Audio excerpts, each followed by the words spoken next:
Rishikesh Advanced Pain Clinic, Noppimayam Surgery Duram. For appointments 9155515563. Laughter challenge అని ఒక program జరిగింది. Yeah. తెలుగులో వచ్చిన one and only standup comedy show.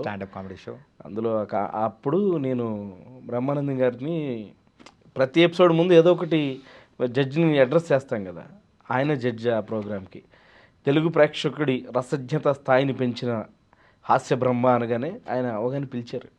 ఎలా చెప్పేవారా, బాగా చెప్పేవని. అది చాలామందికి అర్థం కాలే యాక్చువల్గా, నా కో పార్టిసిపెంట్ పక్కన ఉన్న వాళ్ళకి. సరే, మీరు అర్థం చెప్పండి, ఇప్పుడు మన వాళ్ళకి తెలియజేసేలా చేద్దాం. రసజ్ఞత, రసహృదయం, లైక్ ఎంజాయ్ చేసే ఇదండి. రసహృదయం అంటారు కదా, దాన్ని ఆ ఎంజాయ్ చేసే ఆ ఫీల్ని రసజ్ఞత అంటారు. ఓకే. సో ఆహ్లాదకరమైన ఎంజాయ్ చేయడం, రసహృదయం అంటే ఏమిటి? దాన్ని ఎంజాయ్ చేయగలగాలి, ఆ సారాన్ని ఎంజాయ్ చేసి ఆ రసజ్ఞత. దాని తెలుగులోనే రసజ్ఞత, దాన్ని తెలుగులో మళ్ళీ నేను ట్రాన్స్లేట్ చేయలేకపోతున్నా. ఆ మాటే తెలుగు మాట. ఓకే. సో ఈ మధ్య కాలంలో కూడా మన హైదరాబాద్లో కొన్ని పబ్స్ కానీ లేదా కొన్ని దానిలలో మనం చూస్తున్నాం ఏంటంటే తెలుగు బ్యాండ్ కల్చర్, సాంగ్స్ పాడే బ్యాండ్ కల్చర్ అనేది కూడా బాగా పెరిగింది. దాంతోపాటు కూడా ఇంకొన్ని కొత్తగా ఏం ట్రై చేస్తున్నారంటే తెలుగు స్టాండప్ కామెడీ షోస్ అనేది కూడా వస్తూ ఉన్నాయి. కానీ ఇట్లా సాంగ్స్ వరకు అయితే ఎంజాయ్ చేస్తూ ఉన్నారు, బాగానే ఉంది. కానీ ఈ కామెడీ షోస్ కానీ స్టాండప్ షోస్ వచ్చేటప్పటికి మాత్రం తెలుగులో మెయిన్గా అక్కడ డ్రాబ్యాక్ అవుతుంది. మెయిన్గా ఈ భాష మీద పట్టు లేకపోవడం వల్ల. అది అక్కడ రీజన్ అది ఉండదండి. మీరు ఎప్పుడైనా పబ్లో ఒక ప్లే చేస్తారు బ్యాండ్కి ఉన్న advantage, Dil have background music. ఆ మ్యూజిక్తో సింగర్ పాడుతుంటాడు. ఒక 50 మంది ఉంటే 20 మంది 10 మంది విన్నా చాలు, ఆయనకేం ఫరక్ పడదు. కానీ కామెడీ ఎంజాయ్ చేయాలి అని అంటే అందరూ వినాలి. మీరు వింటేనే జోక్ అర్థం అవుద్ది. మీరు 10 మంది విని 40 మంది మాట్లాడుకుంటున్నారు అనుకోండి, ఆ మాటలను వినాలా, ఈ జోక్ వినాలా అర్థం కాదు. అంటే పబ్స్లో పర్టికులర్గా ఏ కండిషన్లో ఉంటారో తెలుసు మీకు ఆడియన్స్. ఆ కండిషన్లో ఉన్న వాళ్ళు, నేను మొన్న ఒక హిందీ కమెడియన్ది, స్టాండప్ కమెడియన్ దుబాయ్లో షో అడిగితే, నేను ఆయన ఇలా ప్రోగ్రామ్ అడుగుతున్నారండి మీది, మీ పెర్ఫార్మెన్స్ కావాలి అని అడిగితే ఆయన ఒకటి పెట్టాడండి లిస్టు. ఆ లిస్ట్ మీకు పంపిస్తా. ఒక 20-30 టర్మ్స్ ఉన్నాయి దాంట్లో. టర్మ్స్ మన తెలుగులో ఇప్పుడు ప్రజెంట్ ఉన్న హీరోయిన్స్ ఒక దుబాయ్ షోకి వెళ్తే ఎంత తీసుకుంటారో దానికి డబుల్ ఉంది అతను చెప్పిన ఛార్జ్. అయినా తీసుకెళ్తున్నారు అతన్ని. ఎవరు ఫుడ్ సర్వ్ చేయకూడదు, మొబైల్స్ అన్ని సైలెంట్లో ఉండాలి, చిన్నపిల్లలు ఉన్న పేరెంట్స్ ఉంటే పిల్లలు సైలెంట్గా ఉండేటట్టు ఉండాలి, లేకపోతే బయటకు వెళ్ళిపోవాలి. డెఫినెట్గా ఇప్పుడు మనం కామెడీ ఎంజాయ్ చేయాలంటే వింటేనే కదండి. దానికి ఏం బ్యాక్గ్రౌండ్ సపోర్ట్ ఉండదు, మ్యూజిక్ ఉండదు, ఏముండదు. ఒక మనిషి మాట్లాడుతుంటాడు, ఆ మాటలు విని ఎంజాయ్ చేయాలి. అది వింటేనే ఎంజాయ్ చేయగలదు. పక్కనంతా నాయిజీగా ఉంటే వీ కెనాట్. అందుకే పబ్స్లో స్టాండప్ వర్కౌట్ అవుతుంది నాకు తెలిసి. అవ్వట్లేదు, but there is a day standup comedian తనకు తను మంచి గుర్తింపు తెచ్చుకున్న రోజున అందరూ అన్ని పనులు పబ్లో మానేసి మనోడు వచ్చాడు కాసేపు విందాం అనే రోజు వస్తుంది నాకు తెలిసి. అలా వర్క్ చేసే స్టాండప్ కమెడియన్స్ వచ్చినప్పుడు ఖచ్చితంగా వస్తుంది. కొన్ని పాత వీడియోస్ మనం చూస్తూ ఉంటాం. ఆ పాత వీడియోస్లో కూడా ఇప్పటికీ బాగా నవ్వు తెప్పించేది ఏంటంటే అది సినిమాలో సీన్ ఏం కాదనమాట. మన బ్రహ్మానందం గారు, కోటా శ్రీనివాసరావు గారు, తనికెల్ బర్ని గారు అండ్ ఆ రోజుల్లో ఉన్న టాప్ కమెడియన్స్ కానీ ఆర్టిస్టులు కానీ వాళ్ళందరూ ఒక గ్రూప్లా ఉండి బ్రహ్మానందం గారు ఒక యాక్ట్ చేస్తారనమాట. ఏంటంటే సో అది స్టాండప్ కామెడీ టైపే అనమాట. సో వాళ్ళల్లో ఉన్నారు సరదాగా అక్కడ నవ్వుకుంటూ ఒక మూమెంట్ ఒకటి వచ్చి ఇక్కడి నుంచి అమలాపురం వెళ్ళాలంటే ఎలా వెళ్ళాలంటే అని అది చేస్తూ ఉంటే ఎంత నవ్వు తెప్పిస్తుంది. సో అలాంటిది ఇప్పుడు ఎందుకు రావట్లేదు? అది కూడా మంచి హెల్తీ కామెడీ. దాన్ని మనం ఇంకా ఇప్పుడు పాతదైనా కానీ ఇప్పటికి పెట్టుకొని చూసి నవ్వుకుంటున్నప్పుడు ఇప్పుడు మన వాళ్ళు ఎందుకు అలాంటివి చేయలేకపోతున్నారు? ఆడియన్స్ యాక్సెప్ట్ చేయాలి కదండి. ఆడియన్సే దానిలో కూడా అది చూశారు, బ్రహ్మానందం గారు చేశారు, చూసారు, నేను చేస్తే చూస్తాను. ఇంకోటి తెలుగులో ఇంకా అంటే మాట్లాడాలంటే ఓపెనింగ్ చాలా ఉన్నాయి. కొన్ని దగ్గరలో కామెడీ చేయాలని వెళ్తాం, అక్కడ యాక్టింగ్ చేస్తే ఒప్పుకోరు. మీరు డైలాగ్ చెప్పేసండి, యాక్టింగ్ ఏం చేయకండి అక్కడ ప్లీజ్, డైలాగ్ చెప్పి వెళ్ళిపోండి. పంచులు కామెడీ అంటే పంచ్ ఉండాలండి. యాక్టింగ్ అండి కామెడీ అంటే కమెడియన్ టైమింగ్ ఉంటుంది, ఎక్స్ప్రెషన్ ఉంటుంది. బ్రహ్మానందం గారు ఆ ఎక్స్ప్రెషన్స్ వల్లే కదా మనకు గుర్తుండిపోతారు ఆయన, ఎన్ని రకాల ఎక్స్ప్రెషన్స్. తర్వాత ఏవిఎస్ గారు ఆ మధ్య వజ్రోత్సవాల్లో స్కిట్ చేస్తారు, ఒక సన్మానం జరుగుతుంటుంది గుండె హనుమంతరావు గారికి. ఈయన ఒక డాన్స్ మాస్టర్లో వస్తారు, వచ్చి రాగానే ఫస్ట్ డైలాగ్ ఏడుగు పెడితే అడిగి సన్మానం చేయటమే అంటారు ఆయన. అనగానే నువ్వు వచ్చేస్తుంది. ఇప్పుడు అట్లా ఏదైనా యాక్టింగ్ చేయొద్దండి, మీరు డైలాగ్ చెప్పి వెళ్ళిపోండి అంటారు. ఎందుకలాగా? కొన్ని ప్లేసెస్లో కొన్ని ఇంకా ఓపెన్గా చెప్పండి టీవీ షోల్లో పర్టికులర్గా టీవీ టీవీ షోస్లో ఏదో మనం స్కిట్ చేయడానికి వెళ్తాం, ఇంకోటి చేయడానికి, మీరు వాళ్ళు ఒకడో ఇద్దరు ఉంటారు, వాళ్ళే చేయాలి యాక్టింగ్, పక్కడో ఎవడో చేయకూడదు యాక్టింగ్. ఇంకా ఎందుకలాగా? అంటే వాళ్ళు చేయాలి యాక్టింగ్, వాళ్ళు మెయిన్, వాళ్ళు యాక్టింగ్ చేయాలి.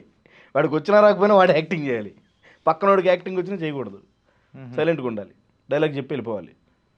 ఆయన మీ మీద పంచ్ చేస్తాడండి, ఆ పంచ్ మీరు తీసుకోవాలి, ఓకే అండి, అంతే. పొరపాటు మనం స్పాంటేనియస్గా ఏదైనా వేసాము ఊరుకోరు, ఈగోస్ హర్ట్ అవుతాయి మెయిన్గా. ఇది మాత్రం ఖచ్చితంగా ఉండే ఉంటుంది, చాలా ఉంటుందండి. ఇంకా చాలా ఇంకా నేను ఇంకా టీవీ షోల గురించి అంటే నేను షేర్ చేసుకోవాలనుకున్న మీతో ఒక విషయం ఉందండి. Yeah please. మేము షోలు చేసేప్పుడు నేను మిమిక్రీ ఆర్టిస్ట్గా ఒక 24 సంవత్సరాల నుంచి ప్రోగ్రామ్స్ చేస్తున్నాను. నేను చాలామందికి నేను పరిచయం ఉండకపోవచ్చు, కానీ నేను పరిచయం ఉన్న ప్రతి ఒక్కరికి నేను చాలా మంచి ఆర్టిస్ట్గా పరిచయం. రీసెంట్ టైమ్స్లో నేను కొన్ని అబ్రాడ్ షోలు చేశాను, ఈ ఇయర్లో ఒక 4-5 చేశాను. నేను వెళ్ళిన ప్రతి దగ్గర కూడా పెద్ద పాపులారిటీ లేని ఆర్టిస్ట్ నేనే. ఆ పోస్టర్స్లో ఒక so celebrity anchor, celebrity singers, వాళ్ళ మీద చాలా ఎక్స్పెక్టేషన్స్, రెస్పెక్ట్, నా మీద కూడా రెస్పెక్ట్. అబ్రాడ్ వెళ్ళినప్పుడు నిజంగా వాళ్ళందరినీ ఈక్వల్గా చూస్తారు వేరే కంట్రీస్లో. ఫైనల్గా స్టేజ్ మీద పెర్ఫార్మెన్స్ అయ్యేప్పటికీ సార్ మీరు ఇంత బాగా చేస్తారు అనుకోలేదండి. అంటే ఎగ్జాగరేట్ చేసి చెప్పడం కాదు, నాకు పెళ్ళిన ప్రతి దగ్గర ఈ ఎక్స్పీరియన్స్ అవుతుంది. కానీ వాళ్ళు ఆప్ట్ చేసుకోవట్లా, ఫస్ట్ తీసుకోవట్లా. ఆ షరీఫ్ మిమిక్రీ మేము ఎక్కడ చూడలేదండి. మీరు చూసిన వాడు అక్కడికి వచ్చిన తర్వాత పెర్ఫామ్ చేయలేడు. ఇప్పుడు మీరు ఎప్పుడైనా గొంతు మార్చి మాట్లాడారు లైఫ్లో సరదాగా? గొంతు మార్చి ఎవరైనా ఇప్పుడు సరదాగా ఇంట్లో ఫ్యామిలీ మెంబర్స్ మాట్లాడతాం, మన కెమెరామెన్స్ కూడా సరదాగా మాట్లాడతాం. అందరూ ప్రతి మనిషి ఇంకొకరిలాగా మాట్లాడగలరండి, దట్ ఈజ్ మిమిక్రీ. ఇప్పుడు మీకు సెలబ్రిటీ స్టేటస్ ఏదో టీవీ షోలో స్కిట్స్ చేయడం ద్వారా ఇంకో దగ్గర వచ్చింది, మీరు 2 వాయిస్లు చేయగలరు. That doesn't mean that your professional mimicry artist. ఇప్పుడు వాళ్ళని ప్రొఫెషనల్ మిమిక్రీ ఆర్టిస్ట్గా తీసుకెళ్ళిపోతున్నారు ప్రోగ్రామ్స్ చేయడానికి.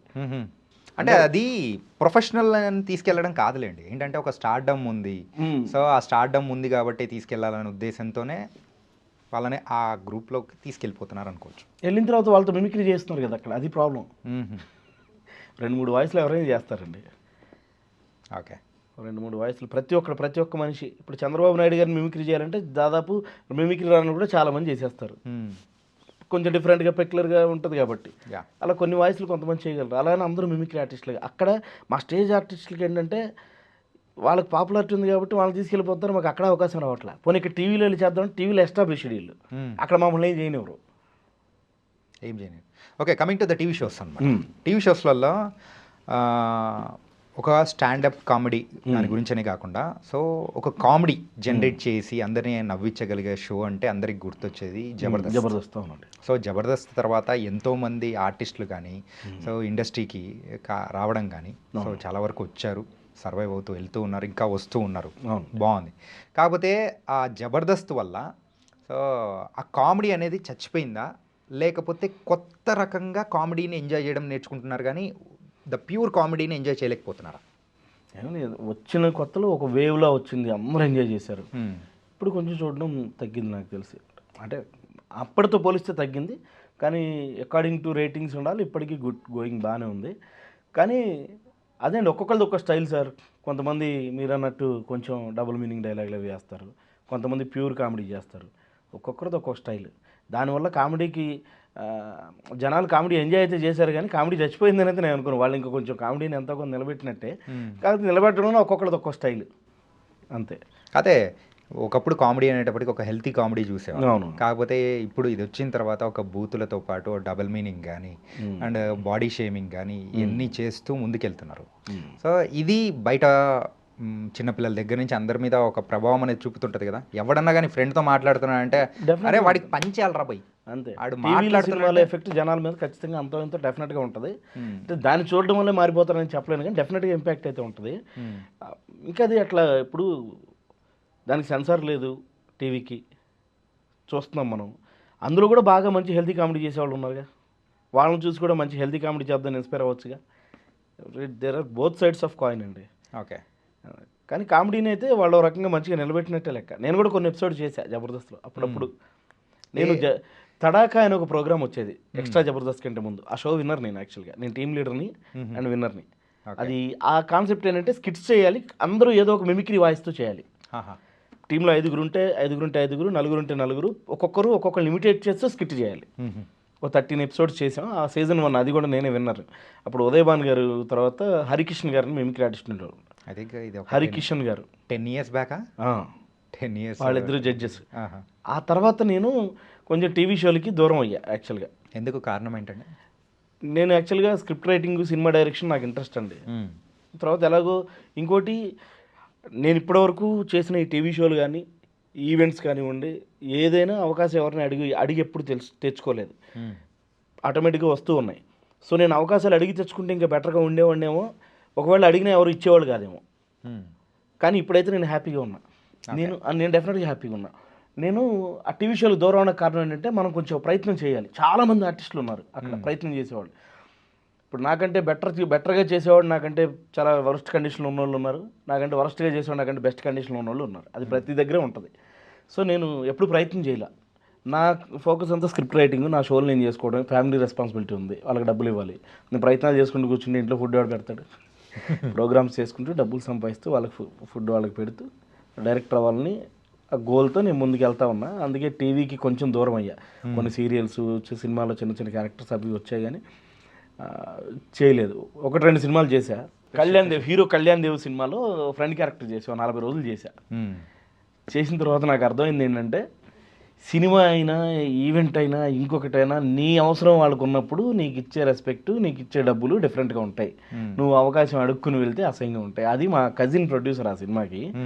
మా కజిన్ ప్రొడ్యూసర్ కాబట్టి ఆ సినిమాలో నాకు ఛాన్స్ ఇచ్చారు. అంటే కొంచెం దూర బంధు ప్రొడ్యూసర్. చేశా 40 రోజులు క్యారెక్టర్ చేశా. చేసిన తర్వాత నాకు అర్థమైంది ఏంటంటే, సినిమా ఎడిటింగ్ అయిపోయి బయటకు వచ్చాక చూస్తే నేను ఉన్నా అక్కడక్కడ 2-3 డైలాగులు కూడా ఉన్నాయి. కట్ చేస్తే నాకు అది తెలుసుకున్నా, మన అవసరం ఉన్న దగ్గర మనకు రెస్పెక్ట్, డబ్బులు అన్నీ చాలా ప్రాపర్గా వస్తాయి. మనకు అవసరం వెళ్తే అవేమి రావు. ఓకే, అంతే. ఓకే.